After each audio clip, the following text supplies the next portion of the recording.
কে ব্রহ্মা, এই পাশে কে মহেশ্বর, মাঝখানে জায়গাটাকে বিষ্ণু।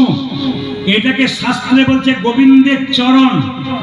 আচ্ছা বলুন তো মা, আপনার কপালে যদি গোবিন্দের চরণ থাকে আপনার আবার ভয় থাকে?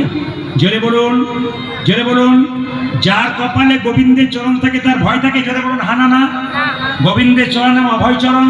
তাই আমি আপনাদের বলবো অন্তত তিলক নিতে লজ্জা করেন আপনারা। কিন্তু একটা কথা বলবো, আমাদের এলাকাতে মেয়েরা তিলক নেয় না কেন? আমাদের পাশের বাড়িতে একটা মেয়ে 25 বছর বয়স, এইদিকে আমাদের পাশের বাড়িতে একটা মেয়ে 25 বছর বয়স, তিলক নেই, মালা নেই। 5 জন মেয়ে বলা বলি করছে, বাবারে হারাধনের বইয়ের কি ঢং দিদি, ভগবান বোধহয় আগেই পেয়ে যাবে, তিলক মালা নিয়েছে। এরকম লোক অনেক আছে। আপনি হরিনাম করবেন, আপনাকে বাধা দেওয়ার জন্য লোক আছে। শাস্ত্র বলল হাতি চলে বাজার,